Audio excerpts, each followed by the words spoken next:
Oke, baik, kita mulai. Assalamualaikum warahmatullahi wabarakatuh. Waalaikumsalam warahmatullahi wabarakatuh. Alhamdulillah, pada pagi hari ini kita bisa melanjutkan kuliah SPM kita, walaupun masih ada beberapa trouble. Mohon maaf nanti kalau koneksinya tidak stabil.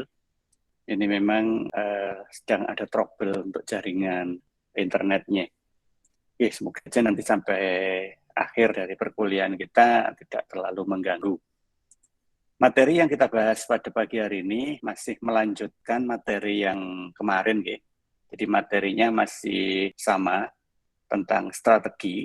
Di slide yang sama juga filenya dengan yang kita bahas kemarin. Sehingga monggo silahkan dibuka kembali kelanjutan dari pembahasan kita minggu yang lalu. Kita masih bicara terkait dengan strategi dalam konteks yang berbeda pada hari ini. Kalau kemarin kita bicara dalam konteks definitifnya, sampai dengan pada konteks pengukurannya, ya, maka sekarang kita akan mencoba melihat dari operasional manajemennya, ya, di pengendalian operasionalnya. Materi semoga bisa dilihat di kalian. Ini share-nya, karena kemarin kita coba share ada trouble juga tentang Google Meet-nya. Ini semoga bisa dilihat, ya. Atau bisa juga melihat di materi yang sudah saya kirim minggu yang lalu. Nanti kalau memang ada pertanyaan, langsung menyela nggak apa-apa. Monggo silahkan langsung di-unmute speaker, menyela saja. Karena nanti kalau tidak ada yang menyela, saya anggap tidak ada yang bertanya. Sehingga saya tidak tahu nanti kalau ada unek-unek yang belum tersampaikan.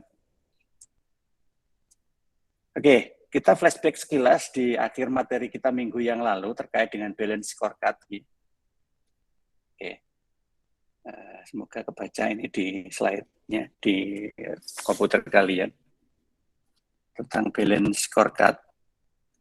Kemarin kita membahas balance scorecard berdasarkan vision and strateginya. Nah, berdasarkan konteks balance scorecard, memang untuk menilai kinerja dari suatu organisasi itu nanti dikelompokkan menjadi 4 perspektif. Ya. Jadi karena dikelompokkan jadi 4 perspektif inilah akhirnya penilaian kinerja dalam suatu organisasi itu bisa komprehensif. Kalau kita menggunakan rasio keuangan itu hanya satu perspektif, yaitu perspektif keuangan saja. Nah, atau kalau kita pakai rasio apapun yang lain dalam kelompok-kelompoknya kayak Camel, kayak Eagles, ya, nah, itu semuanya tetap aja fokusnya pada financial perspektif. Nah, sedangkan di dalam balance scorecard itu langsung melihatnya itu dalam 4 perspektif. Yang pertama jelas dari financial perspektif, kemudian yang kedua dari internal business process perspektif, ya. Yang ketiga learning and grow perspektif, dan yang keempat adalah customer perspektif. Ya, ketika kita bicara tentang financial perspektif atau perspektif keuangan itu jelas, ya, who should we appear to our shareholders, ya. Bagaimana kita menyikapi seorang shareholder itu siapa? Shareholder itu ya semua yang ada di internal kita dan pihak-pihak lain di luar eksternal usaha kita. Itu semuanya. Nah, oleh karena itulah maka dari aspek finansial itu tetap nanti kita bisa menggunakan rasio. Ya. Karena di situ ada measures-nya, ada alat ukurnya. Tetapi rasio itu hanya salah satu aja dari komponen financial perspektif. Ya, karena di situ ada 4 komponen perspektif. Yang pertama dimulai dari objektifnya. Objektif itu adalah permasalahan mendasar yang ada pada financial perspektif. Ya, makanya financial perspektif biasanya kalau memang measures-nya itu pakai rasio, itu permasalahan mendasarnya juga dikelompokkan ke dalam 4 golongan rasio itu. Tentang likuiditasnya, tentang aktivitasnya, tentang profitabilitasnya, leverage-nya. Ya, itu ada di kelompok objektif.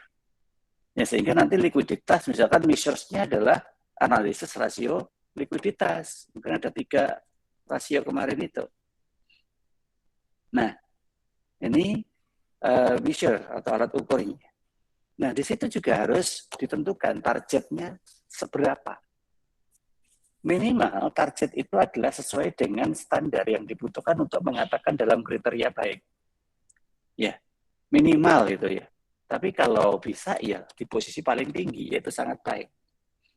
Nah, ketika nanti kita buat target sangat baik misalnya, itu harus mencapai nilai berapa untuk likuiditasnya. Maka kita harus menggunakan skala ukur. Ya, skala ukur itu biasanya kita bisa peroleh dalam sebuah aturan yang mengatur tentang standarisasi ukuran masing-masing rasio.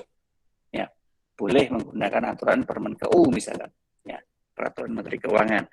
Atau kalau organisasi itu sudah punya terbitan sendiri terkait dengan ukuran, itu akan lebih baik lagi. Nah, itu menjadi sebuah target. Ya, target itulah yang harus kita kejar, yang harus kita peroleh, capai.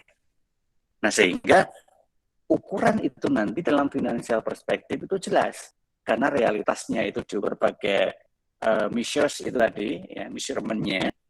Kemudian targetnya kita tetapkan dalam skala yang paling bagus, sehingga nanti kita bisa melihat potensi kita saat ini berada pada aktivitas di ukuran berapa. Nah, ukuran itulah nanti yang akan menggambarkan nilai objektivitas yang akan kita lihat. Kalau kita sedang melihat likuiditas misalkan, maka di situ nanti kita bisa menemukan nilai likuiditas itu di angka kisaran berapa. Seberapa banyak selisihnya dengan target. Semakin jauh selisih dengan target lebih rendah, ya berarti masih banyak PR yang harus dikerjakan. Sehingga finansial perspektifnya masih belum bagus. Nah, kemudian supaya nanti kita bisa tahu bahwa harus ada usaha untuk mencapai target itu, maka di situ diberi inisiatif. Inisiatif adalah upaya. Upaya apa yang kita lakukan untuk bisa mencapai target. Nah, begitu. Ini adalah ukuran. Nah, ukuran ini nanti terdeskripsi dalam kelompoknya masing-masing seperti ini. Nah, yang saya sampaikan financial perspektif. Sama halnya dengan internal business process perspektif. To satisfy our shareholders and customer. Ya, untuk memberikan kepuasan kepada shareholder customer. What business process must excel at? Bisnis proses mana yang paling cocok untuk dilakukan? Nah, akhirnya nanti kita bangun objektifnya sama dengan yang finansial perspektif tadi. Diukur pakai apa? Targetnya sejauh apa? Inisiatif yang dilakukan untuk mencapai target bagaimana?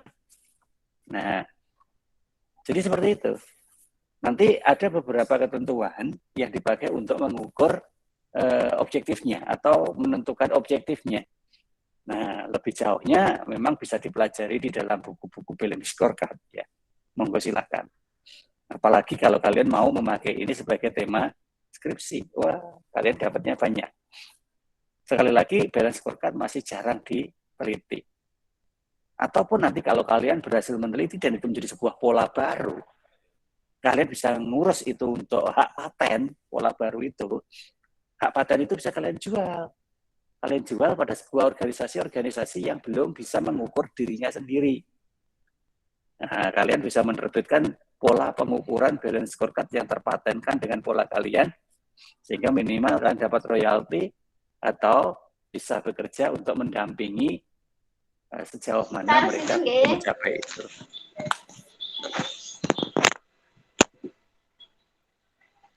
Oke, ya, ada pertanyaan dari Mbak Nurjana?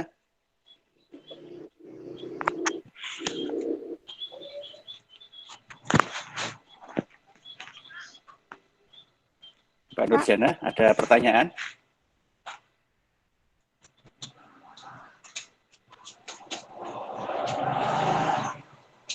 Oh, Mbak Nurjananya sedang tidak di tempat yang mendengarkan adiknya. Ya, begini ya. Jadi mohon maaf sekali lagi. Ini bukti bahwa kuliah ini tidak serius. Yang serius nggak tahu berapa persen ya. Tapi ya sudahlah. Itu masalah di kalian ya. Setidaknya sudah diusahakan untuk menyampaikan Sehingga nanti bagaimana kalian menangkapnya, ya monggo lah, itu hak dari kalian masing-masing. Oke, lanjut ya. Bagi yang memang serius untuk mencari ilmu aja. Perspektif yang berikutnya adalah learning and grow perspektif.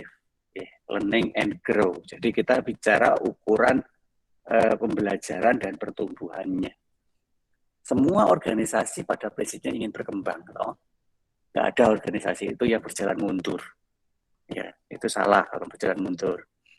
Nah, untuk bisa berkembang, tentunya dia harus banyak belajar terkait dengan hal-hal baru yang nanti bisa memberikan masukan atau nilai lebih dalam perjalanan waktunya. Nah, sehingga semuanya harus diniati dari awal. Nah, seperti yang minggu lalu saya sampaikan bahwa niat itu tidak sekedar cukup di batin, gitu ya. Jadi itu harus terwujud dalam sebuah bentuk visi and misi. Ya, karena visi dan misi itu merupakan achieve our vision. Ya, jadi pengelompokan dari visi kita, vision kita, orientasi kita. How will we sustain our ability to change and improve? Seberapa jauh ability kita? Ability itu adalah sebuah keinginan ya.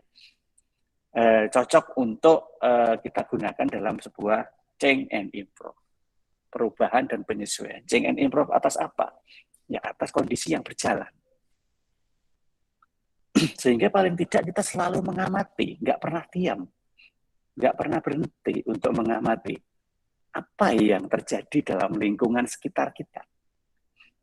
Karena dari situlah nanti kita bisa menentukan kita masuk dari sisi sebelah mana supaya berhasil.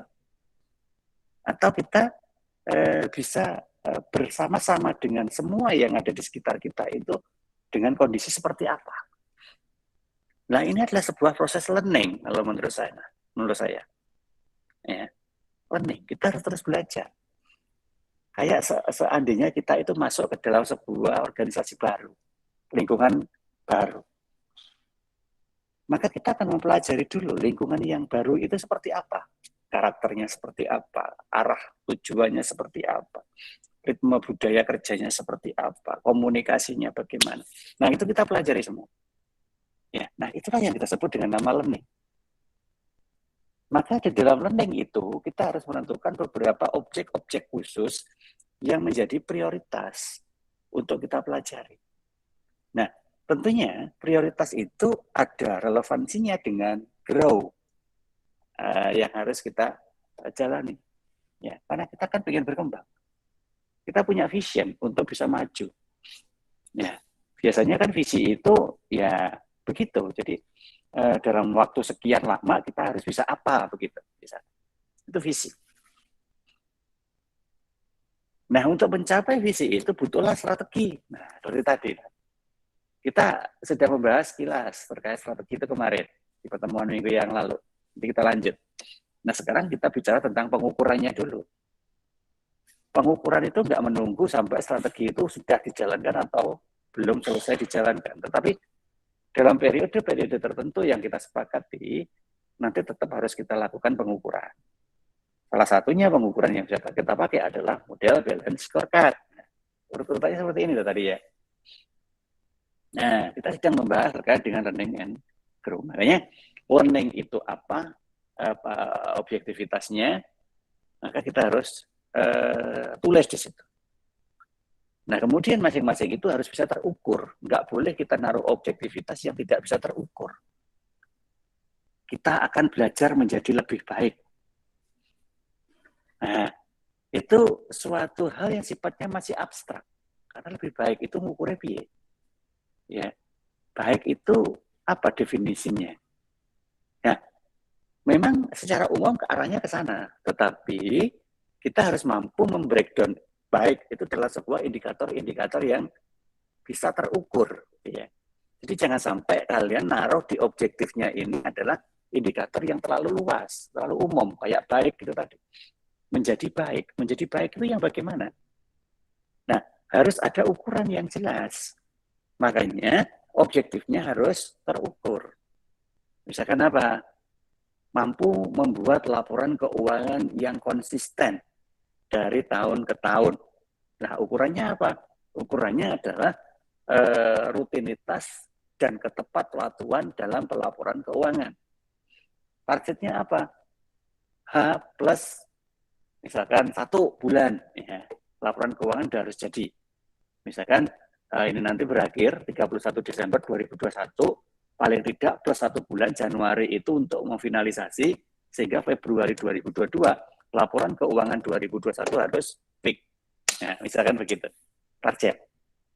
Wah, itu saya langsung fix bisa Pak, 31 Desember malam itu aja saya sudah selesai. Nah, itu lebih baik lagi. Berarti targetnya adalah laporan keuangan disampaikan tepat waktu per 31 Desember. Nah, jadi seperti itu contohnya. Nah, inisiatifnya apa? Ya, upaya untuk mampu mencapai hal-hal tersebut, kita melakukan apa? Nah, yang bisa ngisi ya orang-orang yang memang mengenal tentang budaya learning and grow yang ada di tempat itu. Ya, makanya kita harus tahu beberapa hal itu tadi kan orientasinya untuk itu. Dan yang keempat adalah customer perspective. Ya, to achieve our vision, how should we appear to our customer? Ya, bagaimana kita memberikan sikap kepada customer kita supaya mereka satisfied, puas, ya, puas. Ya, maka kita akan mengkronologiskan sama seperti yang tadi. Kita taruh objektivitasnya apa, objektifnya apa. Nah, misalkan pelayanan. Nah, sekarang gimana ngukur pelayanan? Oh, waktu pelayanan, misalkan ukurannya. Jadi ketika kita melayani, misalkan kita di bidang servis ya, waktu melayani per customer selama 15 menit. Nah, misalkan begitu, itu kan ukuran. Nah, targetnya berapa? Ya, targetnya adalah 10 menit, misalkan begitu. Nah, sekarang inisiatifnya dari 15 menit bisa mencapai 10 menit itu apa yang perlu diefisiensikan? Ya, waktu tunggunya misalkan dipangkas, ya, atau mungkin jenis pelayanannya yang dibeda-bedakan atau yang lain. Ya, monggo lah. Yang penting sesuai dengan budaya organisasi setempat. Nah, ini contoh ya. Contoh ketika kita mengukur kinerja dengan menggunakan balance scorecard. Nah, oleh karena itulah maka nanti beberapa ukuran yang bisa kita pakai, nah seperti ini, katanya di piramida Douglas Clinton ini. Dari financial aspek, misalkan cash flow, residual income, revenue, residual cash flow, grow, nah, monggo. Kalau financial aspek, banyak lah ya. Insya Allah kita sudah tidak bingung lagi kalau itu sudah sering kita pelajari. Nah, cuman kalau customer lah ini, karena rata-rata orang manajemen yang sering mengukur customer itu bisa customer satisfaction, ya kepuasan dari konsumen, customer loyalty, ya tingkat loyalitasnya, atau customer service, pelayanan dalam waktu tadi. Nah, itu bisa dipakai untuk objektifnya. Internal business process, apa? Throughout time delivery, ya. Waktu kirim. Reduction in waste, ya, pengurangan dari hal-hal yang sifatnya bisa kita pangkas. Proses quality, ya, kualitas dari prosesnya, on time, ya, tepat waktu. Nah, ini adalah beberapa hal dalam internal business process yang mungkin bisa dicapai untuk objektifnya. Innovation, learning, and grow. Ya. Jadi, learning and grow itu bisa ditambahi dengan innovation. Ya. Jadi, kalau kita punya kreasi, ya disinilah tempatnya.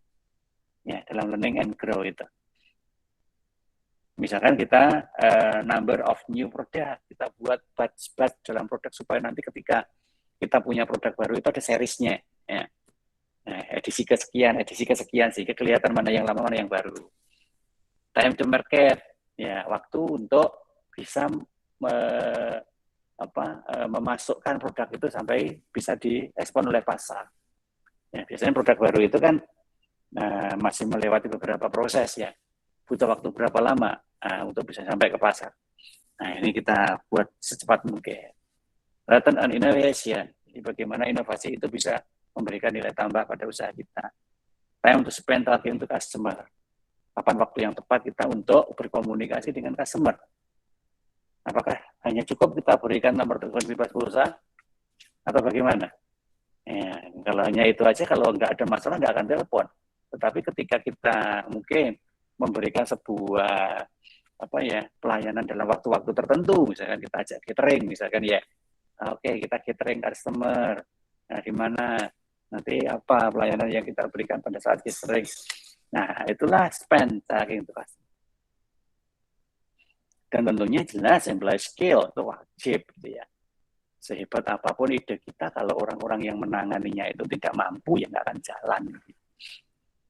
Nah, inilah beberapa objektif yang ada di dalam balance scorecard ya. Oke.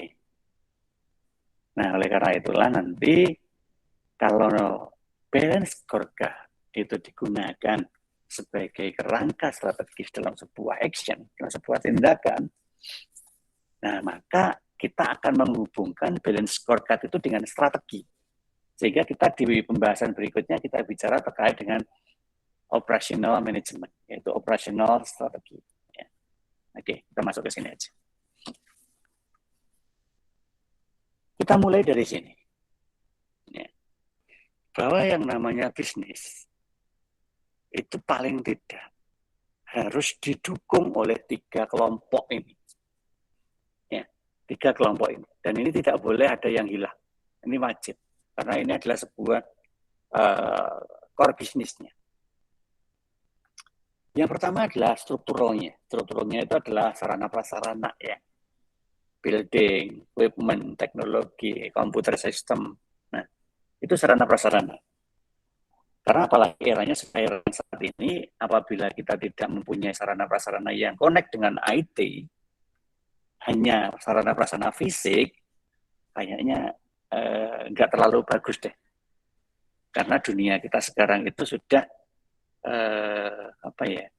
sudah lebih banyak berada di area dunia maya. Nah, kita bukan si maya itu ya, tapi dunia yang untouchable, tidak tersentuh. Nah, sehingga kita harus paham bagaimana perkembangan IT kita, dan kita berada di dalamnya juga untuk ikut minimal memperkenalkan kita itu siapa. Nah, perkara kemudian nanti ada bangunan fisik, nah itu next-nya, justru itu next-nya. Setelah orang itu kenal, dan untuk lebih kenal lagi, maka akan lebih efektif kalau bisa mendatangi langsung. Nah, ini memang yang paling efektif, karena bisa berinteraksi secara langsung. Nah, tetapi itu di second opinion. The first opinion is we have a technology. Ya, itu wajib gitu ya. Nggak boleh enggak. Karena kita harus memperkenalkan apa yang ada di kita itu yang paling cepat jika menggunakan media teknologi. Nah, kemudian struktural itu akan berkembang cepat apabila disupport oleh infrastrukturalnya. Ya. Di infrastrukturnya itu bukan masalah bangunan, komputer itu sudah masuk kategori strukturnya ya. Karena itu komponen mendasar. Nah, kemudian siapa someone behind of the structural? Siapa? Who is that? Maka di situ ada organisasi yang ada planning, ada control, ada decision rules, quality management, purchasing, product atau service. Nah, itu semuanya harus ada di situ. Organisasi yang bagaimana? Kita punya organisasi yang tertata rapi atau tidak? Organisasi yang tertata rapi ada strukturnya dan masing-masing berjalan sesuai tupoksi, yang mana tupoksinya itu berjalan berdasarkan SOP. Nah, itu baru disebut dengan nama organisasi. Kalau itu nggak berjalan, ya udah kelihatannya ada, cuman tidak bisa berjalan. Nah, kalau semuanya tadi sudah terlihat, sudah bisa jalan, maka sekarang apa faktor-faktor yang akan dijalankan? Ya, kita mulai dari planning, jelas ada perencanaan, sampai dengan pengendalian. Kemudian ada decision rule, yaitu aturan untuk melakukan pengambilan keputusan. Ada juga evaluasi terhadap quality management, ya. bagaimana kualitas dari pola pengelolaan yang kita lakukan, apa ada yang kurang tepat, atau harus kita selalu update, mana yang perlu disesuaikan. Bisa menyangkut terkait dengan purchasing-nya, ya. Penjualan, pembelian barang-barang yang ada di produk kita, dan pelayanannya. Nah, inilah yang harus kita pahami. Service development ini gabung ya, pelayanan, pengembangan dari pelayanan. Nah, ini adalah sesuatu yang memang harus kita lakukan. Kalau ini tidak mampu mensupport, ya sudah, minimal berjalan di tempat. Ya. Karena itulah maka kita harus mampu menunjuk siapa-siapa yang ada di tanggung jawab itu. Sehingga pasti ada personel. Personel yang apa? Personel yang memang bisa menjalani sesuatu yang ingin kita lakukan. Nah, oleh karena itu, bicara terkait personel itu nanti dulu di belakang gitu ya. Yang penting kita harus menyiapkan segala sesuatu yang akan dijalankan. Bukan kok kita menyiapkan orangnya baru kemudian mencari apa yang mau dikerjakan. Kebalik gitu ya. Siapkan dulu pekerjaannya, kemudian baru mencari orang yang cocok untuk melakukannya. Ya, supaya apa? Supaya bisa berjalan dengan benar. Nah, oleh karena itulah maka kita wajib memberikan segala sesuatu yang berorientasi. Kalau minggu yang lalu itu kita sebut dengan nama visi dan misi. Ya. Oke, kita ambil yang terdekat aja, yaitu misi. The organization purpose for being, tujuannya apa sih organisasi itu? Provide boundaries and focus. Ya. Membentuk sebuah batasan-batasan tertentu dan kemudian kita fokus pada batas itu. Ya, kan kemarin udah tak ajarin, tak contohin skripsi kemarin loh strateginya. Oke, pecah-pecahan itu dalam sebuah kelompok-kelompok aktivitas. Sekarang aktivitas apa? Pengusulan judul. Ya sudah, boundariesnya ya ada di pengusulan judul itu tok. Apa yang harus dilakukan soal pengusulan judul? Nah, itu kemudian kita target, kapan waktunya, nah, kapan selesainya, apa upayanya. Nah, itu yang disebut dengan nama boundaries and focus. Ya, karena apa? Kalau nanti kita campur, wah, ya kacau. Pengajuan judul, kemudian kita campur dengan pembentukan proposal. Kita campur lagi dengan kegiatan aktivitas dosennya. Kita campur juga dengan aktivitas-aktivitas kita di setiap harinya. Wah, campur. Kacau. Akhirnya S4, G, itu tidak akan muncul kesempatan itu. Kenapa? Karena kita tidak merencanakan secara detail. Nah, di situ masalahnya. Jadi bagi teman-teman yang memang nanti, ya semoga tidak ya, nanti mengalami kemunduran dalam waktu lulusnya, itu rata-rata penyebabnya karena kita tidak mampu untuk fokus dan membuat skala prioritas. Coba ingat-ingat aja kata-kata saya, atau ini nanti direkam kok, nanti setelah lagi. Ya, coba buktikan, siapa orang-orang yang rata-rata molor itu? Ya itu. Yang cepat siapa? Ya itu, orang-orang yang mampu membangun boundaries dan fokus pada boundariesnya itu.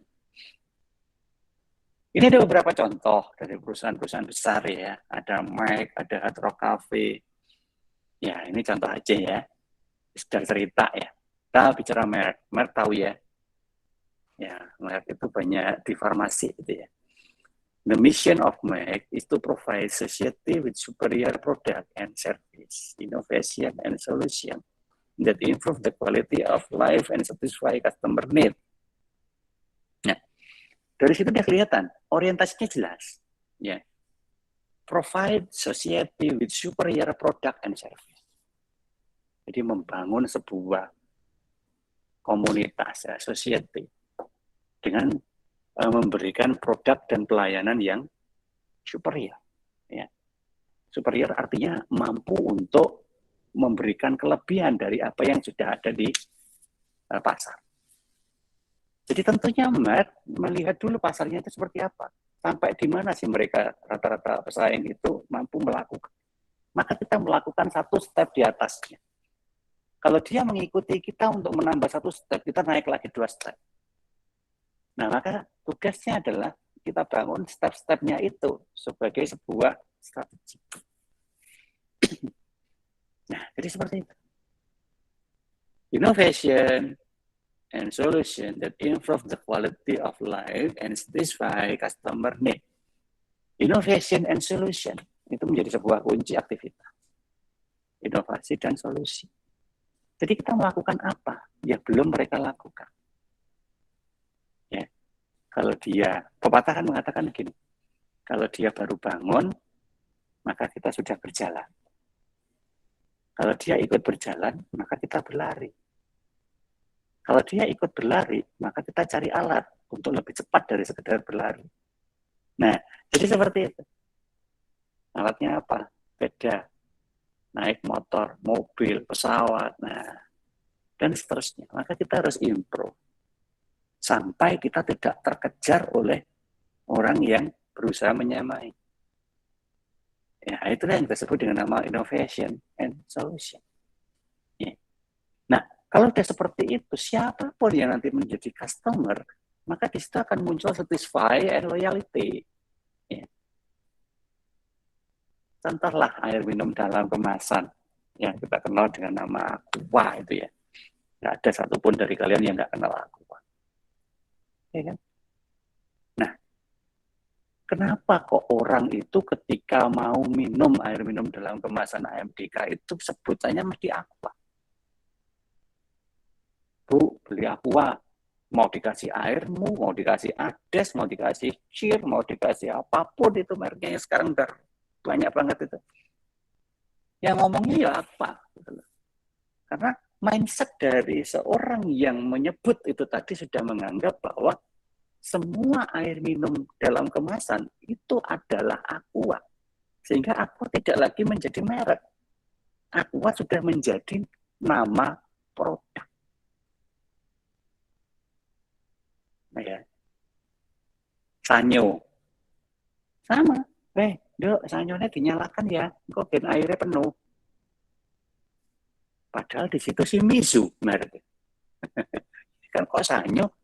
Kita kalau terlalu berpikir lurus ya, sanyonya mana? Nggak ada loh di sini yang mereknya sanyo. Karena kita berpikir sanyo itu adalah merek. Tetapi orang yang ngomong tadi tidak mengatakan sanyo itu merek. Tapi sanyo itu adalah nama pompa air. Jadi semua pompa air, apapun bentuknya, itu namanya sanyo.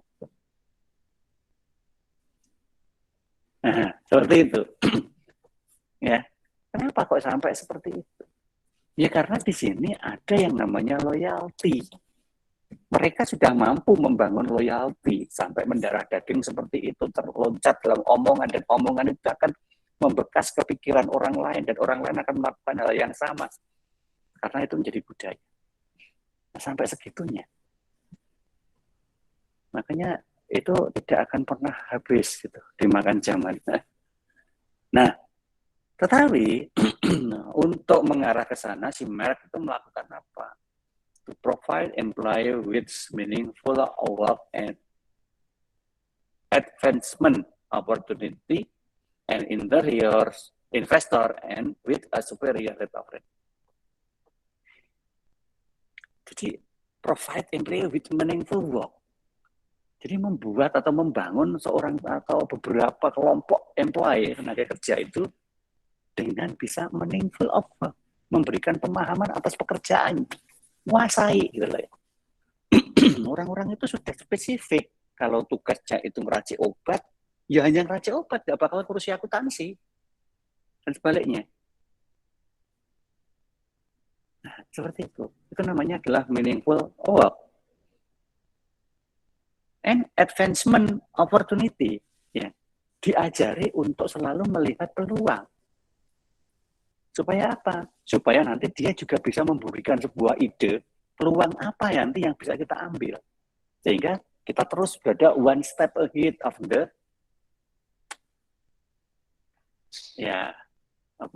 enemy atau apa. Ya, saing, musuh, apalah terserahlah sebutannya ya. Nah, seperti itu. Nah, sehingga endingnya adalah investor with a superior rate of return. Jadi akan menghasilkan seorang investor baru yang nanti bisa menghasilkan superior rate of return, keuntungan yang meningkat. Nah, ini adalah sebuah proses yang dirangkai menjadi satu paragraf penjelasan, ya, yang mana itu mencerminkan misi, ya, karena misi itulah yang menjadi target. Hal yang sama juga terjadi di Hard Rock Cafe, ya, to spread spirit of rock and roll by delivering an exceptional entertainment and dining experience. Dia bisa melakukan delivering, mengirimkan. Kalau namanya mengirimkan itu berarti dia kan membuat sebuah paket. Hard Rock Cafe itu. Paket-paket kecil yang nanti bisa desain, bisa di-delivering, ya, an exceptional entertainment. Ya. Dalam sebuah pertunjukan yang dikecualikan dari apa yang ada di dalam kafenya itu, di Hard Rock Cafe itu. Jadi dia bisa mengirimkan kemanapun si customer itu butuh. Jadi ketika customer itu membutuhkan itu tidak harus customer itu datang ke Hard Rock Cafe. Justru Hard Rock Cafe-nya yang bisa datang ke tempat di mana customer itu berada. Itu saya sebut dengan nama exceptional entertainment. Nah, dan seterusnya. Nanti silahkan dibaca ya. Nah, itu adalah beberapa contoh ya dari apa yang kita bahas dalam mission. Nah, oleh karena itulah, maka kita harus mengingat what's the meaning of mission.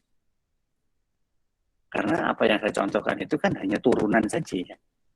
Turunan dari sebuah proses. Tetapi beda tempat nanti beda pola. Oleh karena itu yang kita pegang bukan ceritanya. Semua yang saya sampaikan tadi kan cerita itu ya. Mark, Hard Rock Cafe itu cerita. Yang kita pegang adalah konsepnya. Sama seperti ketika kita bahas tentang balance scorecard tadi, itu konsepnya. Nah, oleh karena itu, konsep-konsep itu harus kita pegang.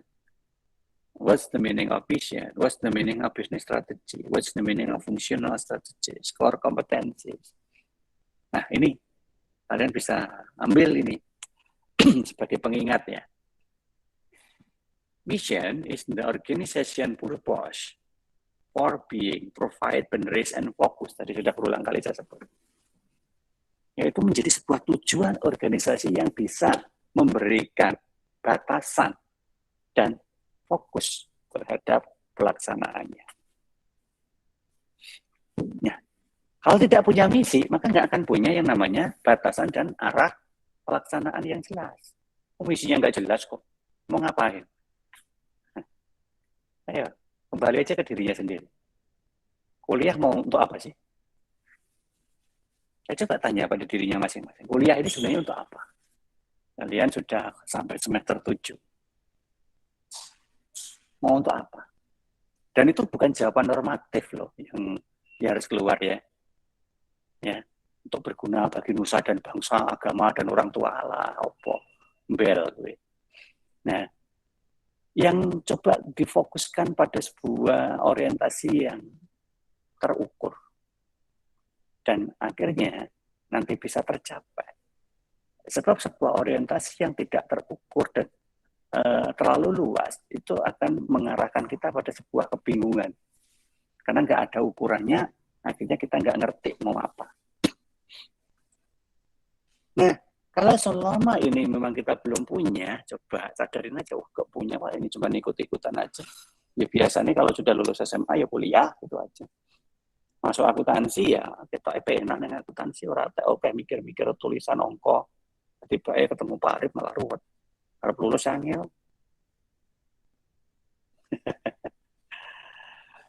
Ya, itu semua tergantung dari cara kita menikmati. Ya. Selama kita memang mampu membangun mission, strategi, and core competencies, it's nothing difficult in the world.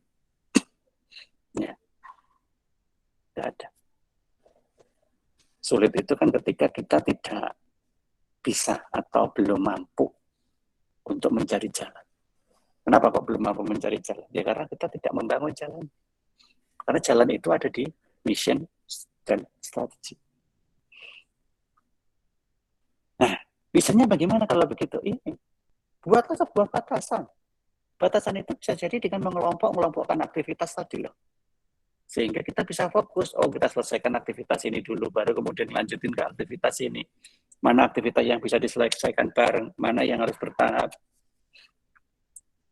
Maka nanti kalian bisa mengevaluasi apa saja sih sebenarnya perencanaan yang sudah tercapai dan yang belum tercapai, sesuai atau tidak dengan core waktu yang kita tetapkan sebagai target. Sehingga nanti kalian tahu saya harus bagaimana kalau begitu. Nah, coba lakukan. Mulailah dengan ini loh. Kalau kalian yang dulu-dulu belum bisa melakukan, ya ini mumpung ada program yang namanya skripsi. Coba buatlah itu menjadi sebuah mission dan strategi. Coba aja. Jadi kalian lulus nanti tidak sekedar hanya lulus gara-gara memang sudah selesai, karena waktunya ya sudah selesai. Orang ngono ya dosennya mesakne kira-kira barbar timbang di DO. Nggak ada artinya. Karena nggak ada apa-apa yang bisa kita peroleh sebagai nilai tambah. Tambah dawa ngene paling jenenge sak senti itu tuh nang undangan nikah nanti.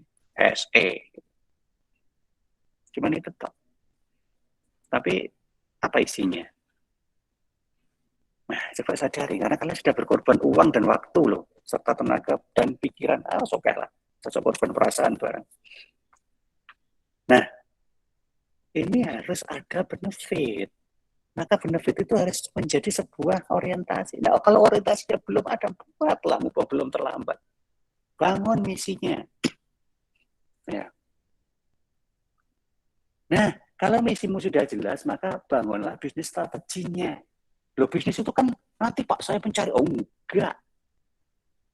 enggak ya. Apapun yang akan kita lakukan dalam sebuah aktivitas, it's the name of business. Ya. Jadi bisnis itu bukan kok bisnis mencari uang, enggak. Kalian skripsi itu juga is a business. Nah, yang penting itu bukan uangnya. Karena sekali lagi kan sering kali saya katakan, enggak tahu, ingat enggak dulu waktu kita masih ketemu di kelas.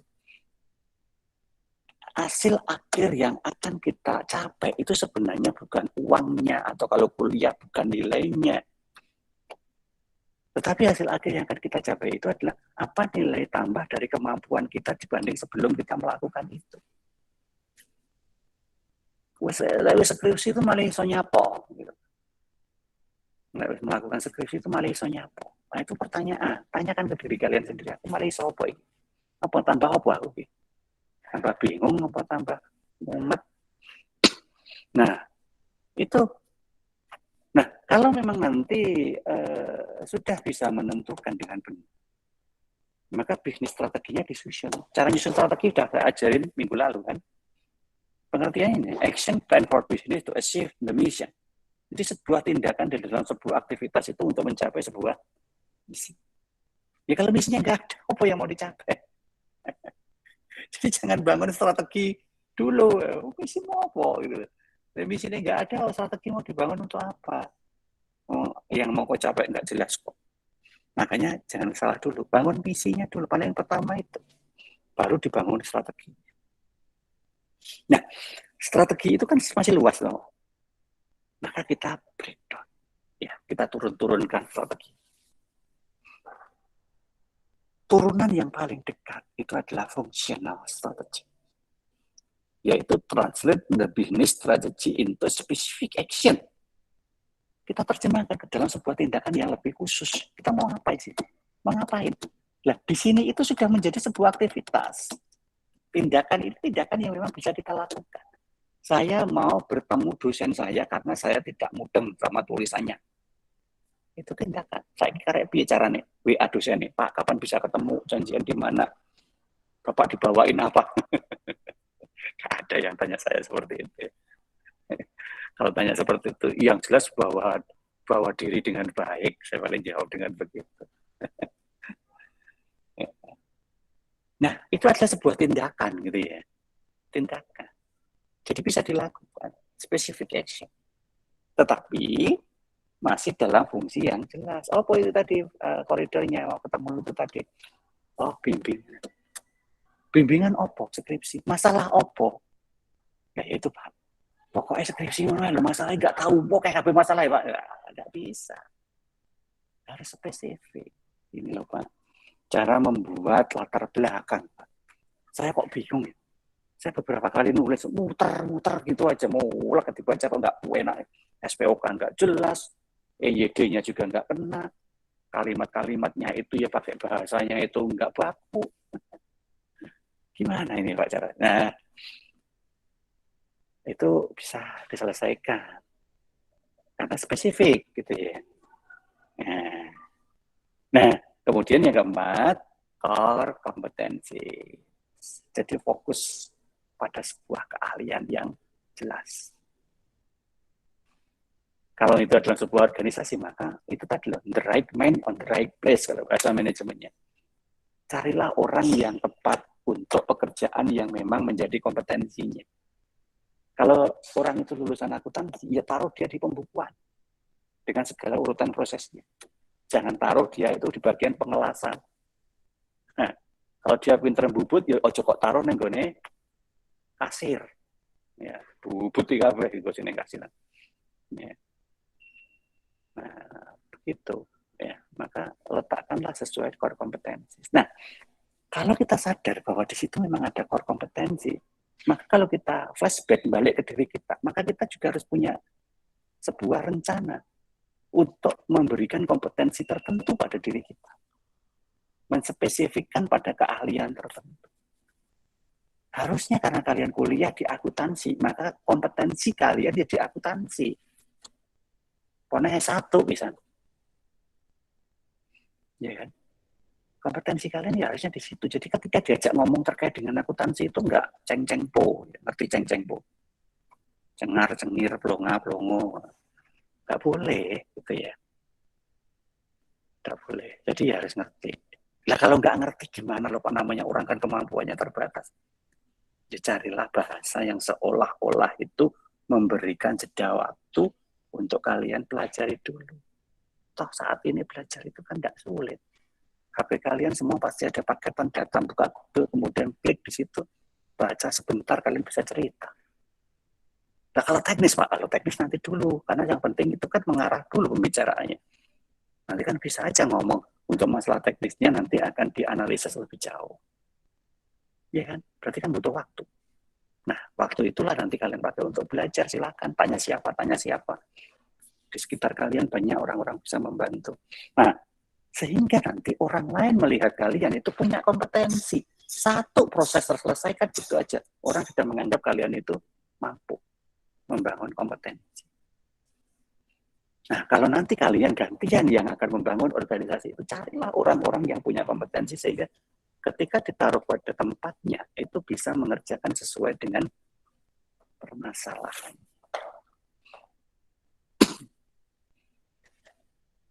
Nah, kemudian linkage-nya ya, hubungannya. Al-function strategy must support the business strategy.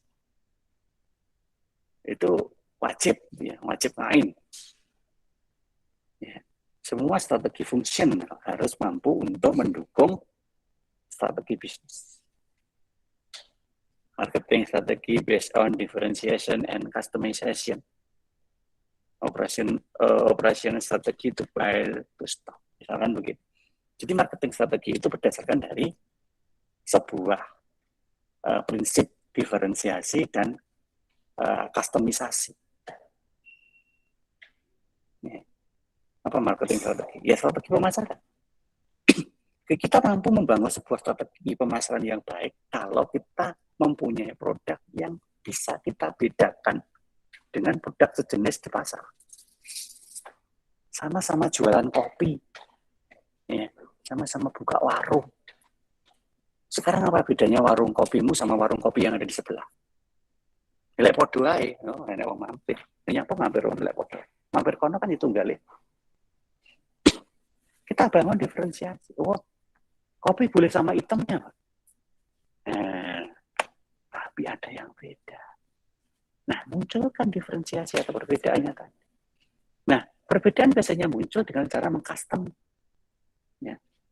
Customize. Kita buatlah beberapa racikan-racikan. Kalau kita memang pinter di apa istilahnya kalau coffee maker itu, kali aku apa itu mbak istilahnya itu ya, yang coffee maker itu apa namanya, yang pinter barista lah ya wes, barista. Kalau kita mempunyai keilmuan barista, ya buatlah kopi yang walaupun sama hitamnya tapi beda rasanya tadi. Nah itu diferensiasi berdasarkan customize. Jadi kita mix kopi robusta, kita mix kopi arabica dan seterusnya lah. Wah bisa dilebokno nang kono. Nah pokoknya wong ra mendem. Nah seperti itu. Nah itulah customize. Makanya akan muncul diferensiasi.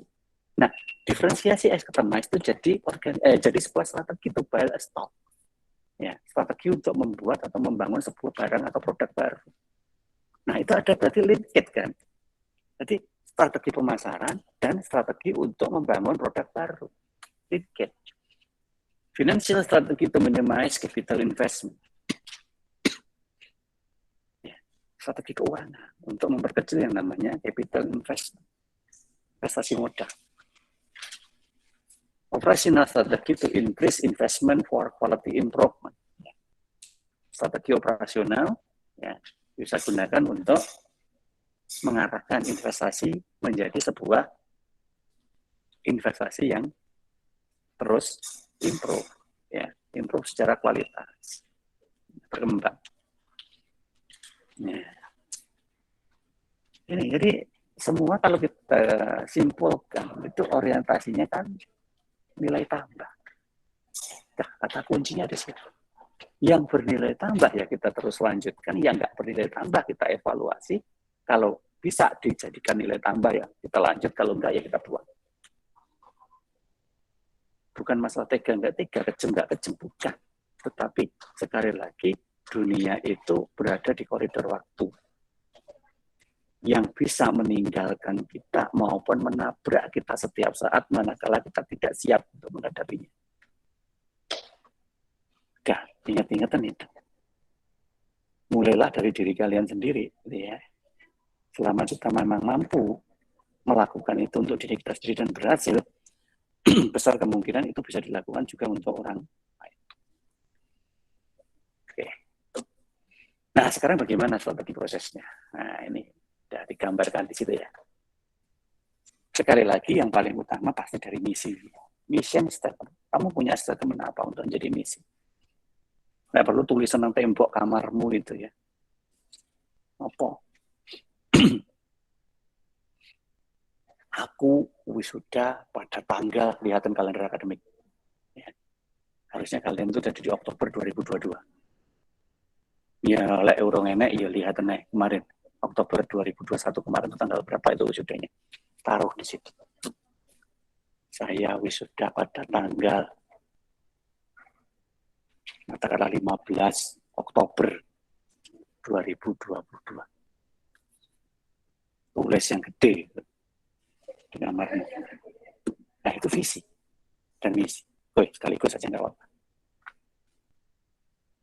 Nah kemudian cukup dari tulisan jadi penghias kamar. Terus kamu harus membuat catatan. Bisnis strateginya gimana? Nah jadi begitu. Ya ini nggak harus mutlak sama dengan apa yang saya sampaikan di sini ya. Cuman urut-urutannya saja yang bisa kita adopsi. Nah, karena ini untuk usaha, untuk bisnis, ya maka orientasinya ke customer, market, areas, supply chain, times, performance, nah, seperti itu. Kata kuncinya aja yang tak sebut ya, nanti kalian kembangkan sendiri. Nah, ini adalah strategi bisnisnya. Nah, oleh karena itu, kita buat sebuah boundaries sekarang, batasan, supaya kita fokus bisa mengerjakan. Mana yang strategik, mana yang likely.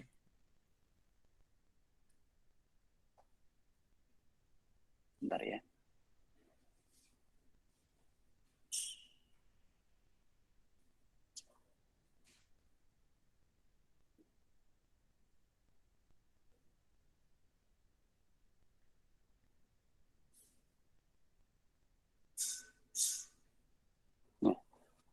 Oke. Strategi Ya, strategi itu merupakan sebuah proses atau cara yang akan kita lakukan. Nah, kemudian strategi itu harus kita alignment, harus kita selaraskan. Selaraskan dalam apa? Dalam fungsionalnya. Nah, sehingga kita akan pecah menjadi operation strategi dan fungsional strategi. Ya. Kalau fungsional, jadi mengarah siapa nanti yang melakukan. Kalau operasional, itu apa bentuk strateginya. Ya, jadi begitu. Operasional strateginya apa? Translate business strategy into operational and supply chain action. Misalkan. Jadi menerjemahkan yang namanya strategi bisnis itu ke dalam sebuah bentuk operasi, aktivitas. Dan supply chain. Ya. Supply chain ini ya, proses distribusi dari produk. Nah, seperti itu. Provide value to target customer, yang membuat sebuah nilai-nilai baru yang nanti ditargetkan untuk ini mengambil hati customer. Tadi loh, apakah customer itu bisa loyal dan satisfy, puas. Dua itu aja. Ya, sebentar. Develop sebuah core kompetensi. Nah, membangun beberapa kompetensi-kompetensi yang nanti dibutuhkan. Nggak perlu carilah orang-orang yang pinter sekolah, misalkan ya. Cari ke beberapa sekolah-sekolah favorit itu, cari anak-anak yang pinter, ajak mereka ngomong. Ya. Tawarin dia pekerjaan. Tapi bukan pekerjaan tetap dulu. Mereka kan masih perlu sekolah lebih jauh. Tawarin mungkin beasiswa. Ya. Tawarin mungkin pengalaman bekerja. Tawarin beberapa fasilitas. Anggaplah kita mengeluarkan cost untuk itu. Tapi cost itu adalah cost untuk membangun core kompetensi. Daripada kita nyari orang yang nanti belum jelas, kan lebih baik kita membangun. Karena suatu capaian yang baik itu ketika dibuat. Ya, ketika itu dilahirkan. Ya, sehingga memang ada sebuah tahapan proses untuk mencapai itu. Nah, itu strategi. Ada penjelasan gimana? Ya, siapa yang melakukan? Bisa bagian marketing, finance, human resource, SDM, ya, research and development, pengembangan, engineering. Nah, tergantung kompetensinya. Harus sesuai dengan aktivitasnya. Nah, oleh karena itulah, kata kuncinya nanti kita bisa kelompokkan dalam 4 dimension. Yang saya sebut dengan nama 4 performance dimension. Yang pertama adalah kualitas, itu wajib itu ya. Yang kedua adalah waktu. Yang ketiga adalah fleksibilitasnya, artinya seberapa fleksibel kita itu untuk menyesuaikan dengan keadaan yang baru. Dan yang keempat adalah biaya, cost. Ya. Kalau bisa ya low cost. Ya. Karena prinsip ekonomi kan begitu. Gimana kita memperoleh hasil yang sebesar-besarnya dari biaya yang sekecil-kecilnya. Nah, prinsip ekonomi kan begitu. Nah, oleh karena itulah maka 4 performance ini, 4 performance dimension ini harus kita tanamkan dalam sebuah misi. Ya. Misi. Jadi membangun misi itu ora kok semedi terus golek kata-kata yang indah kayak nulis puisi. Enggak, beda loh visi sama puisi beda. Ya. Kalau kita bicara tentang misi, maka kita bicara tentang apa yang akan kita capai. Maka kita harus punya target proses. Ya, kalau memang blank, nggak ada apa-apa, ya boleh mengambil 4 performance dimension. Oke, nanti dibaca sendiri. Oke ya. Nah, ini ya. Jadi kita bicara tentang strategi proses, ya. Sekarang kita bicara tentang operation strategy. Pada prinsipnya sama. Ya. Karena baik strategi proses maupun operasional strategi itu berangkatnya dari misi. Dan berakhir pada bagaimana strateginya dan siapa pelaksananya. Cuman di dalam operasional strategi itu kita harus mampu untuk mencoba mengkolaborasi antara produk dengan pelayanan pada produk itu. Produk dan pelayanan atas ya baik penjualan produknya itu misalkan. Produk itu terwakili oleh sebuah manufacturing, ya, make to order. Apakah kita membuat berdasarkan dari order, assemble to order. Apakah kita akan membangun itu berdasarkan order, make to stock, ataukah hanya membuat untuk persediaan. Ya, nah, servisnya nanti lain-lain. Kalau make to order itu bisa customize service, assemble to order bisa assemble to order sama service. Kalau make to stock berarti karena hanya untuk persediaan aja, berarti ya itu harus terstandar pelayanannya. Karena apa? Karena itu nanti butuh waktu yang agak lama untuk menjadi uang kembali. Nah, sehingga di dalam operasional strateginya kita harus melihat dari 4 aspek. Yang pertama adalah proses decision-nya, bagaimana kita mengambil keputusan untuk membuat prosesnya itu, bagaimana kita menetapkan yang namanya quality-nya, bagaimana kita menentukan terkait dengan kapasiti jumlah yang akan kita buat, lokasi nanti kita akan menyimpan dan menjual, and layout decision, ya, dan operating decision. Nah, ini semuanya itu menjadi satu tahapan, ya, satu tahapan dalam operation strategy. Nah, sehingga kalau mungkin kita perlu definisikan lebih jauh, kira-kira seperti ini. Di dalam service strategi, ini tadi ya, service dan manufacturing ya, kita bicara terkait dengan customized strategi, ya. Maka di situ nanti lebih banyak mengarah kepada individualis service. Jadi pelayanan secara personal. Ya. Karena pelayanan yang baik itu kalau bisa menyentuh ke masing-masing orang. Kalau hanya sekedar kelompok, maka pemaknaannya itu terlalu luas, sehingga tidak terlalu kelihatan. Yang lebih baik menyentuh ke masing-masing. Contohnya adalah kesehatan, klinik kesehatan maksudnya ya. Oke, assemble to order strategy. Jadi membangun sebuah standarisasi untuk ya, offering for a specific customer need. Ya, memberikan pelayanan terhadap keinginan dari customer. Dan bisa saja keinginannya itu customize, macam-macam. Satu orang dengan orang lain beda. Contohnya di cellular phone service ya, pelayanan telepon seluler. Ya, kasihlah mereka Veronica, misalkan begitu. Nah, contoh ya ini ya. Standard service strategy, ya, high volume with little variety. Jadi jumlahnya besar tetapi jenisnya tidak banyak. Ya, pelayanannya biasanya hanya pelayanan pada hal-hal yang spesifik.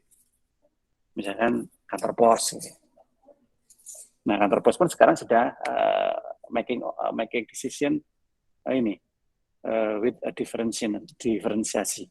Ya. Jadi kantor pos yang sekarang itu beda dengan kantor pos yang lama. Kalau dulu kita kenal kantor pos itu hanya untuk kirim-kirim surat, ya. Nah, sekarang sudah melayani jasa keuangan juga. Nah, seperti itu, ada diferensiasi. Karena they look ahead of the process. Jadi, tidak melulu pakai paradigma lama. Nah, jadi begitu. Itu di service strateginya. Ya, beda dengan manufacturing-nya. Ya. Bisa karena make to order, assemble to order, atau make a stock. Jadi tergantung dari visinya dan misinya itu membuat produk itu untuk diapain. Nah, itu manufacturing strategi. Ada juga ada perusahaan yang hanya membuat produk kalau ada pesanan. Jadi kalau nggak ada pesanan dia nggak bikin, dia nggak punya stok. Kalau ada pesanan baru bikin. Nah, biasanya produknya sangat customized. Produk satu dengan produk yang lain beda. Jadi nggak akan ada yang sama. Ada yang seperti itu. Ada yang assemble to order. Assemble itu berarti dia adalah tangan kedua. Tangan pertama itu yang membuat bahan setengah jadinya itu. Jadi belum dirakit. Nah, dia yang ngerakit. Nah, cara ngerakitnya itu ini customized. Ya, jadi tergantung dari selera si pemilik dari produk. Misalkan perumahan, ya. Perumahan itu kan begitu. Mau bikin rumah seperti apa? Bahan bakunya kan sama. Rumah satu dengan rumah yang lain ya sama. Cuma nanti ada perbedaan bentuk yang kemudian menyebabkan perbedaan juga dalam produk. Atau make to stock, ya, membuat untuk disimpan di gudang. Nanti kalau sudah penuh gudangnya baru dijual. Nah, itu strategi ya. Jadi monggo tergantung dari apa yang akan dilakukan. Nah, sehingga itu semua sebenarnya menjadi sebuah strategik yang apa ya, yang mampu dilakukan oleh siapapun nanti. Apabila standarisasinya itu sudah bisa dibuat. Nah, kalau memang sudah mencapai ke tahap itu, ya, maka nanti akan terjadi sebuah perbedaan proses. Oke, sebentar ya.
Oke, saya kembali lagi.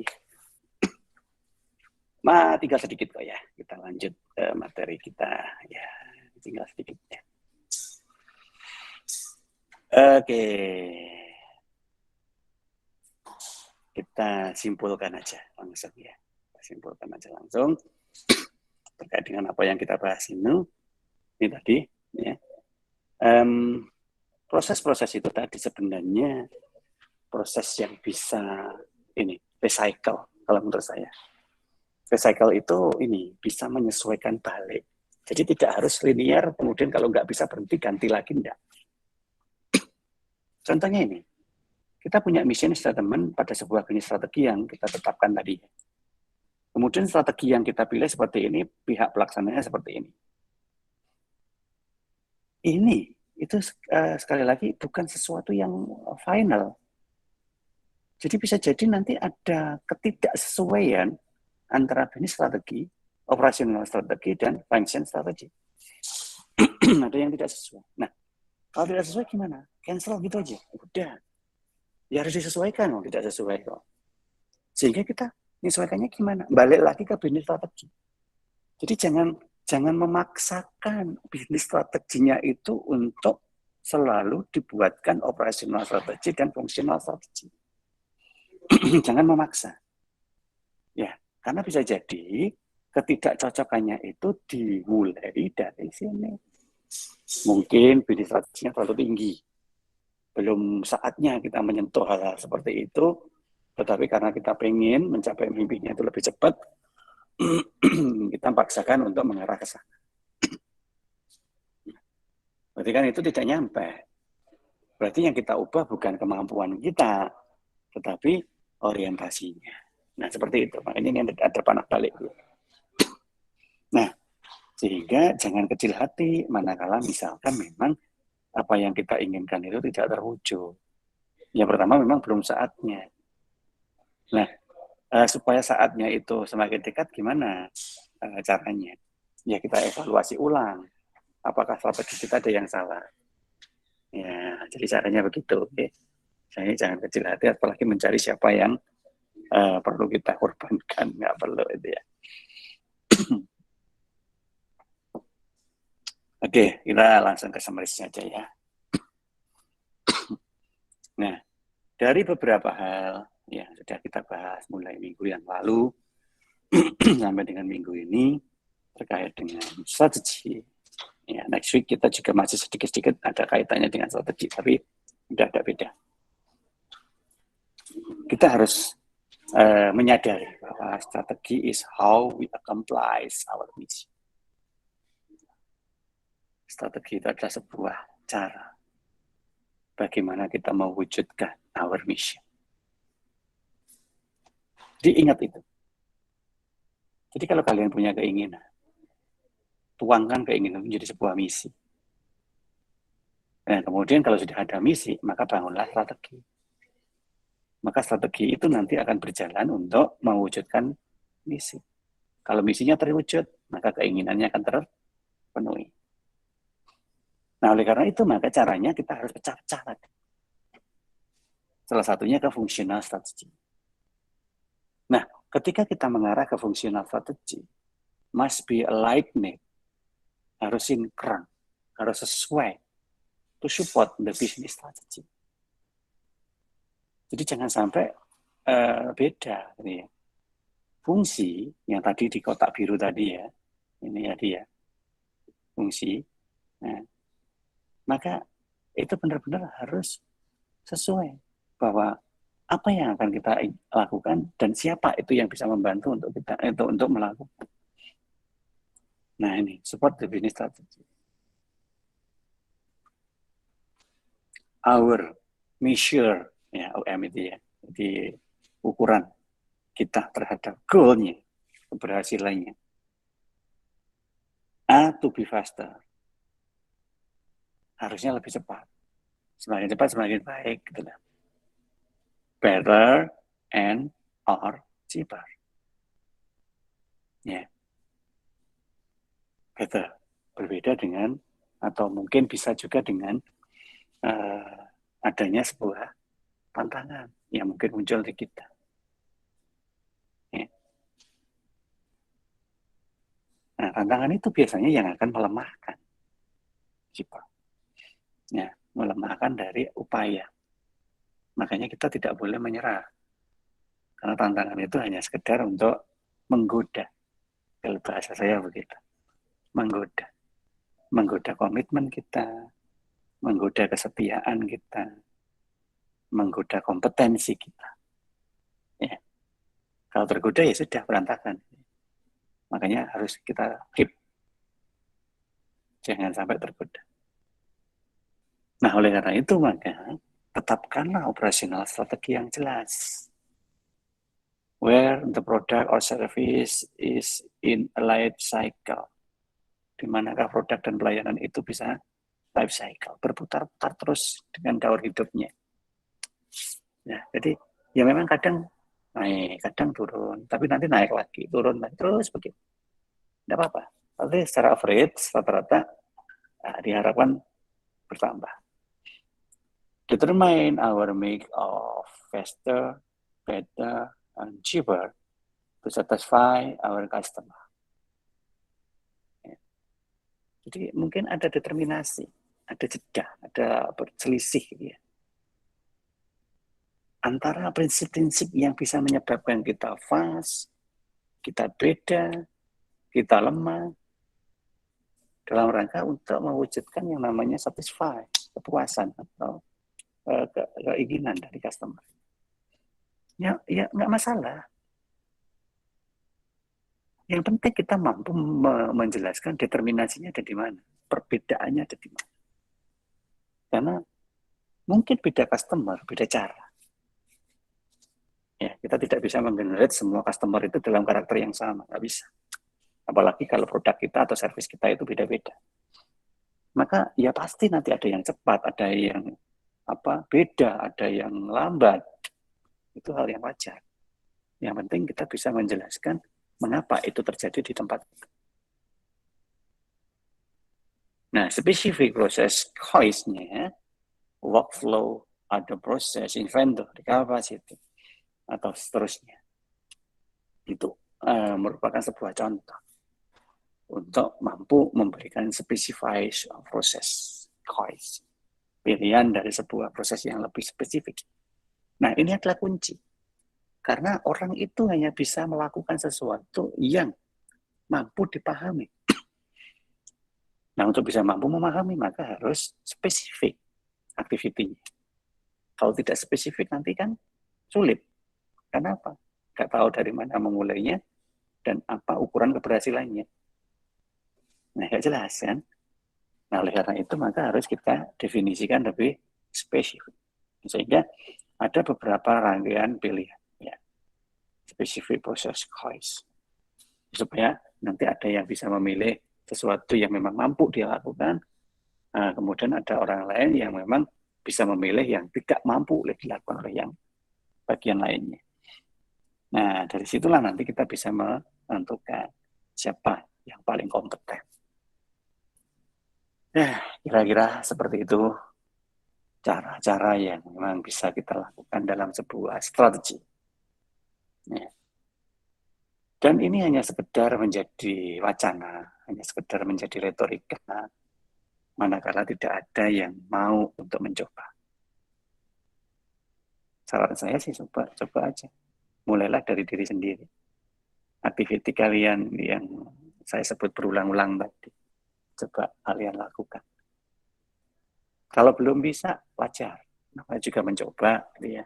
Yang penting terus berusaha. Berusaha untuk konsisten menegakkan komitmen untuk melakukan dengan cara terus belajar, bertanya, dan berdoa.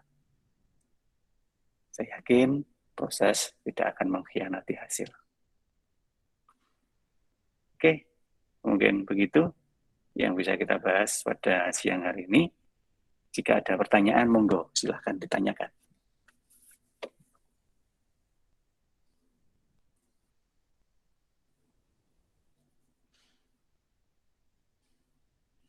Oke, baik. Ya, nggak ada yang tanya ya. Kalau memang belum ada yang ditanyakan, ya tolong apa yang saya sampaikan itu untuk Maaf Pak, ya mau bertanya. Oh, Mas Dino mau tanya. Oh, angkat tangan tadi tak kira sudah Pak. Ya, monggo Mas Dino.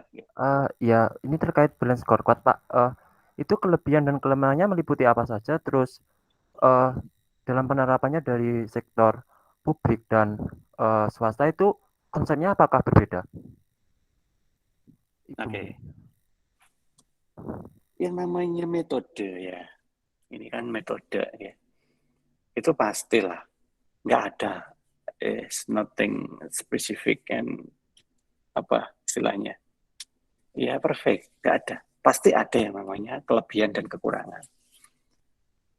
Oke, kita coba lihat aja. Balance scorecard yang tadi ditanya Mas Dino. Ini aja. Ya. Modelnya di situ. Ada beberapa kakak tingkat kalian yang pernah mencoba dalam mengukur balance scorecard. Dan itu bagus banget. Ya. Tetapi bukan berarti kok perfect, enggak. Banyak faktor yang melemahkan. Yang pertama faktor internal, yang kedua faktor eksternal. Internal itu dari mana melihatnya? Oke, kita melihatnya dari pihak yang menganalisis. Ya. Siapa yang menganalisis itu? Kebetulan kalau dalam konteks yang saya ceritakan tadi kan dari pihak eksternal yang menganalisis mahasiswa. Mahasiswa melihat sebuah objek. Jadi kalau dalam konteks seperti itu yang kita sebut sebagai pihak internal adalah si mahasiswa itu. Eksternalnya adalah objek yang diukur. Itu kasus yang pertama. Kasus yang kedua, bisa jadi balance scorecard itu dilakukan sendiri oleh bagian SDM atau bagian apalah yang mungkin ada di situ, apa bagian pengembangan misalkan. Berarti kan internal dari perusahaan itu sendiri. Nah, kalau seperti itu yang disebut internal siapa? Yang disebut internal adalah ya perusahaannya sendiri. Nah, eksternalnya siapa? Eksternalnya adalah faktor-faktor di luar dari perusahaan itu yang mempengaruhi beberapa perspektif yang digunakan. Oke, jadi beda ya konteksnya ya. Tergantung kita berada di mana. Oke, kita lihat satu-satu aja. Kalau kita lihat di konteks mahasiswa melihat objek tadi, kelemahannya apa? Satu jelas, ya kemampuan mahasiswa. Karena ya namanya juga belajar ya masih terbatas sekali. Sehingga ketika memahami tentang objektifnya, measurement-nya, targetnya, inisiatifnya, itu belum sepenuhnya bersumber dari informasi secara internal perusahaan. Jadi kadang ditetapkan sendiri. Netapkannya kadang melihat temen nih, melihat penelitian lain gitu ya. Nah itu resikonya apa? Ya resikonya kalau objektif yang ditetapkan itu tidak terjadi pada objek yang diukur, maka hasilnya jadi bias. Ya, kita mengukur katakanlah ini financial perspektif berdasarkan average misalkan begitu ya. Dan ternyata objek itu tidak punya utang. Nah, kan nggak match, gitu lah, nggak match. Ukur sesuatu yang tidak dimiliki oleh objek. Nah, itu kelemahannya ada di kemampuan dari pengukurnya memang dalam menetapkan objeknya itu kurang tepat. Contoh ya. Nah, secara perusahaan gimana? Ya perusahaan karena dia pihak luar, ya pihak lain, maka informasi yang disampaikan juga terbatas. Ya, biasanya begitu. Apalagi kalau si peneliti itu membatasi hanya memakai salah satu jenis data. Oh, saya hanya pakai data sekunder aja, Pak. Nah, jadi ya berharap sepenuhnya hanya berdasarkan dokumen-dokumen yang dikumpulkan itu. Nggak pernah tanya. Nah, seperti itu. Sehingga apa yang dievaluasi juga berdasarkan dokumen seadanya. Yang kemudian tidak mencerminkan segalanya. Tapi prosesnya tetap berjalan. Yang penting apa? Alurnya benar. Oke, nggak masalah. Ya cuman hasil akhirnya memang tidak atau belum lah ya, belum mampu untuk dipakai untuk memetakan kinerjanya secara real. Ya sekedar latihan aja lah. Nah itu kalau di opsi yang satu. Opsi yang kedua, kalau yang melakukan internal perusahaan, kemudian pihak eksternalnya adalah pihak luar atau faktor-faktor yang mempengaruhi dari luar, sekali lagi di sini, namanya meneliti atau mengoreksi dirinya sendiri. Itu kalau secara data pasti sudah menguasai semua. Beda dengan yang kelompok satu tadi. Sudah menguasai semua. Cuman, kadangkala, kalau yang melakukan pengukuran itu masih jenis-jenis perusahaan yang belum mapan, perusahaan yang belum sitel istilahnya ya, maka dari berbagai macam perspektif itu belum lengkap. Kadang yang ada cuma financial perspektif sama customer perspektif. Learning, grow, and internal business process belum punya. Sehingga kosong. Nah, seperti itu. Sehingga kosong. Nah, kalau kosong gimana, Pak? Ya boleh sih sebenarnya, tapi tidak lengkap. Sekali lagi tidak utuh penilaian model balance scorecard-nya. Nah, sehingga menjadi tantangan berikutnya untuk mengembangkan ke indikator internal business process dan learning and grow. Nah, sudah seperti itu, kalau memang perusahaan itu berencana untuk bisa grow beneran, maka kekosongan itu untuk periode berikutnya menjadi orientasi untuk dibuat. Sehingga untuk periode kedua, ketiga, semakin sempurna pola hasil analisis balance scorecard. Itu kelemahannya. Nah, dari eksternal gimana? Ada beberapa aspek, contohnya adalah internal business process. Walaupun dia internal bisnis, tetapi yang namanya bisnis itu pasti melibatkan faktor luar. Nah, komunikasinya misalkan dengan pemegang saham investor, komunikasinya dengan perbankan, komunikasinya dengan pemasok, nah, misalkan seperti itu. Nah, sebelumnya terjaga atau tidak? Kalau itu tidak terjaga, maka ketika kita menetapkan objektif, terutama di sini sama measure-nya, itu kesulitan. Ya, karena kita nggak punya bahan, nggak punya data untuk melihat secara real. Nah, oleh karena itu maka sebenarnya kalau kita bisa simpulkan, penggunaan suatu metode ukur itu bukan dalam arti hanya sekedar untuk mengukur capaian yang kita lakukan saat itu. Bukan. Orientasinya sebenarnya bukan itu. Tetapi untuk bisa introspeksi diri, melihat kekurangan-kekurangan yang belum kita penuhi dalam sebuah standar pengukuran yang kita gunakan. Kayak tadi saya katakan, loh belum punya internal business process, belum punya learning and grow, berarti kita sadar untuk berorientasi menciptakan itu. Ya kan? Sehingga untuk periode berikutnya jadi lebih baik. Coba kalau nggak pernah ukur pakai balance scorecard, hanya ukur pakai rasio. Ya merasa sudah bagus, wah ini ROAS saya sudah benar, sudah bagus hasilnya, likuiditas saya aman, perputarannya semua di aktivitas itu lancar. Wah bangga, padahal hanya satu perspektif. Bagaimana perspektif yang lain? Nah, padahal financial perspektif itu based on apa? Report, ya, laporan.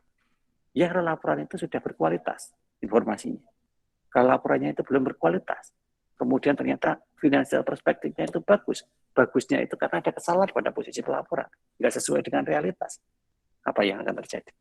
Kadung senang, tiba-tiba nyatanya nggak ada. Maka ada match. Kenapa? Karena strategi belum berjalan tadi.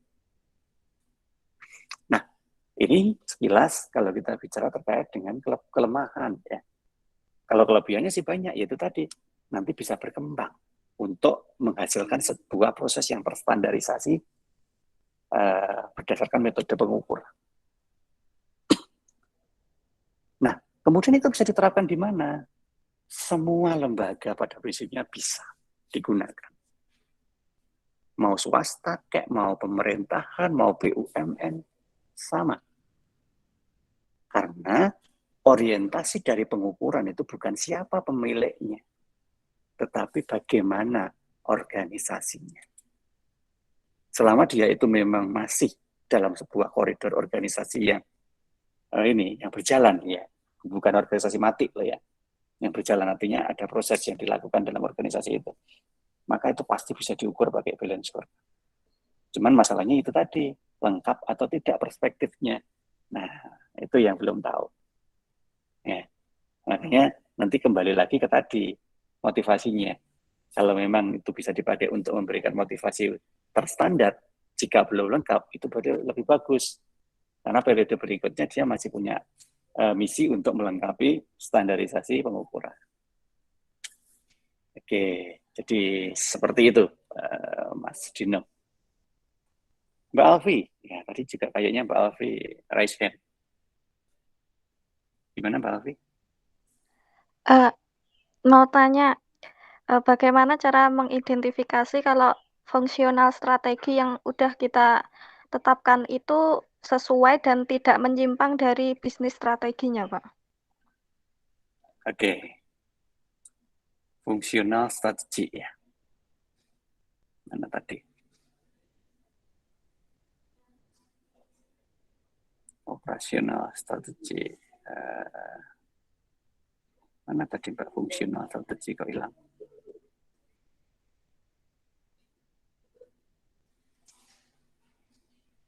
Itu pengertian ya. Oke, dari sini aja deh. Cara untuk mengetahui itu tidak menyimpang. Pertama, Mbak, ya, menyimpang atau tidak menyimpang itu sebenarnya hanya berdasarkan dari runtutan. Kata kuncinya di situ. Runtutan proses yang kita lakukan. Selama runtutan prosesnya itu linier, kemungkinan menyimpang itu kecil. Contoh begini, kita kembali bicara ke skripsi tadi ya. Bagaimana sih sebenarnya tata cara dari bimbingan skripsi, misalkan begitu. Kalau nanti cara bimbingannya itu salah, berarti dianggap apa yang kita lakukan itu menyimpang. Nah, otomatis supaya kita tidak menyimpang atau memastikan bahwa langkah yang kita tetapkan itu nanti benar, sehingga strategi yang kita susun itu nanti juga sesuai, maka kita perhatikan dulu alur dari polanya. Ada di mana itu?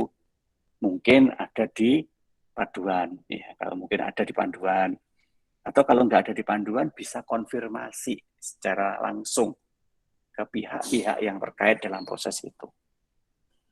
Nah, kalau kita contohkan di skripsi seperti itu. Nah, sehingga kata kuncinya supaya tidak menyimpang, maka kita harus mengikuti alurnya. Nah, supaya kita tahu alurnya, maka kita harus memetakan prosesnya.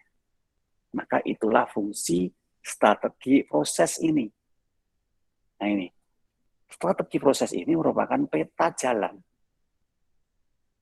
Atau kita sebut dengan nama roadmap. Ya, peta jalan. Supaya ketika kita melakukan sebuah aktivitas, itu linear. Sesuai dengan orientasi. Kalau tidak ada peta, ya mungkin kesasar. Ya, menyimpang itu kan kesasar tadi ya. Sama skripsi tadi, kita nggak pernah tanya ke orang. Kita melakukan sesuai dengan apa yang kita dengar, kita lakukan. Nah, nanti bisa menyimpang gitu ya. Nah, oleh karena itulah, pertama kali seperti yang tadi saya sampaikan, yang harus kita kuasai dulu adalah roadmap-nya, strategi prosesnya. Sekali lagi, strategi proses dimulai dari misi. Harus punya misinya. Nah, setelah misinya jelas, kita susun bisnis strateginya. Bisnis strategi itu masih umum, ya, karena itu strategi global yang kita masukkan di situ. Saya mau apa, saya mau apa, saya mau apa. Nah, mau apa, itu nanti dipecah menjadi dua ini tadi. Yang pertama, strategi yang memang bisa dijalankan, menjadi sebuah aktivitas. Yang kedua ada alignment, sinkronisasi dengan pihak yang nanti akan terlibat dalam proses itu. Nah, kalau itu sudah sinkron, berarti kan tinggal nyuruh toh. Bagian kaendang, wis kok jalan ini Puruk? Belum. Kalau belum, apa yang mau kamu lakukan? Coba. Oh ini saya mau ini, saya mau ini. Kita tinggal evaluasi aja. Oh dia sudah bisa jalan kayaknya. Oke, kalau belum, oh saya juga belum tahu ini saya mau melakukan apa. Oke, kamu tugasnya apa sih? Oh marketing, saya tugasnya adalah mencari customer. Oke, kamu belajar ilmu-ilmu marketing. Gimana caranya untuk meraih hati customer itu? Nah, seperti itu. Dan target kita adalah orang-orang yang seperti ini. Pasar kita ada di sini. Maka kamu nanti masuknya harus memahami karakter yang ada di sini. Nah, based on instruction. Jadi kita bisa mengarahkan. Jadi kita tidak lagi berpikir strateginya itu mulai dari misi. Tidak. Kita hanya melihat di posisi tertentu saja yang belum jalan tadi. Kenapa? Karena kita bisa melihat linearitas dari proses berhenti di posisi apa. Oh, posisi alignment. Siapa? Finance. Nah, finance kenapa kok berhenti? Oh, masalah ini. Selesaikan masalah itu. Nah, tetapi sekali lagi mereka baru bisa akan jalan kalau operasional strateginya itu jelas. Nah, jadi itu ya. Fungsi itu hanya pelaksana. Dia baru bisa berjalan kalau ada instruksi. Instruksi ada di operasional strategi. Nah, operasional strategi yang menjadi sebuah alur tadi diturunkan dari bisnis strategi. Bisnis strategi merupakan penjabaran dari mission statement. Itu alurnya. Pegang roadmap-nya supaya tidak menyimpang.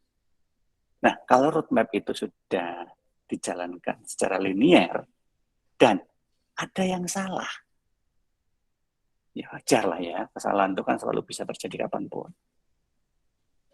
Maka kita mudah mengevaluasi. Caranya, lihat posisi yang salah ada di mana. Selama kita sudah pegang strategi proses, kita bisa identifikasi letak kesalahannya ada di bagian apa. Jadi kita tidak perlu ngubek-ngubek, ngobok-obok semuanya. Hanya masuk aja ke satu bagian titik yang menyebabkan terjadinya kesalahan itu. Terus kemudian cari akar masalahnya. Selesaikan satu persatu dari akar masalah. Ya, maka dengan sendirinya masalah besar itu akan selesai. Nah, caranya seperti itu. Nah, kalau mungkin tetap ada orang yang ngomong menyimpang, padahal kita sudah melakukan dengan strategi proses yang linear, jangan jangan bingung dulu. Kadang kita sudah panik diomong nih, ngono apa sih ngomong kuwi senior gitu ya. Hati-hati. Ada dua kemungkinan loh ya. Satu, dia punya kepentingan, baik itu positif maupun negatif. Yang kedua, dia nggak paham. Maka selami dulu. Jangan langsung diputuskan, oh nggih Bapak, siap, nanti saya coba evaluasi dulu. Matur suwun. Nah, kita terima dengan apa ya, seolah-olah kita menghargai lah, walaupun itu sebenarnya ngelok nih, atau mungkin mencemooh, atau apapun. Terima aja.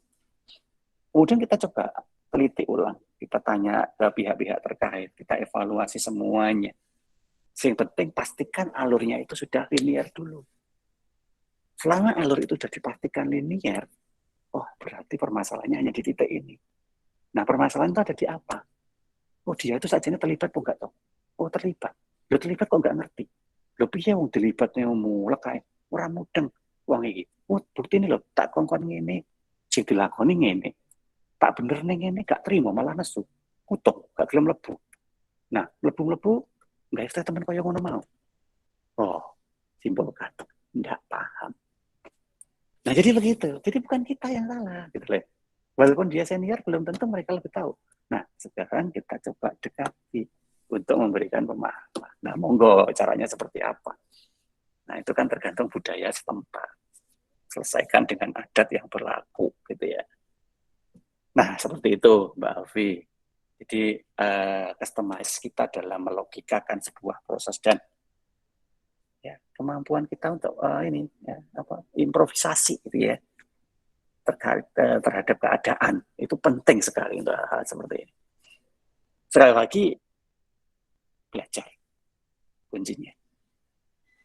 Belajar dengan cara bisa membaca, bisa melihat, bisa bertanya. Ya. Dan insya Allah itu semua akan membentuk yang namanya pengalaman. Nah, experience is a good teacher. Oke, ada yang ditanyakan lagi? Monggo.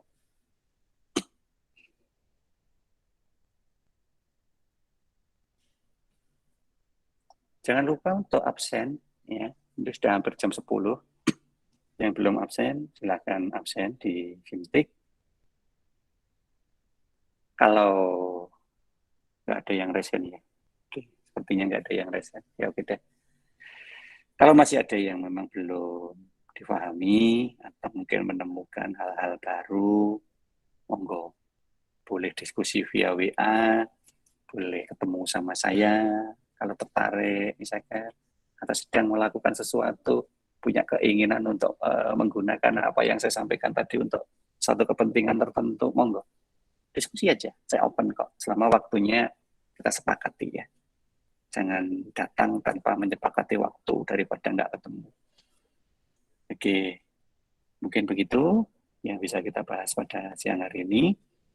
Semoga bermanfaat. Setelah kita lanjut materi berikutnya untuk pengendalian-pengendalian yang lain minggu depan.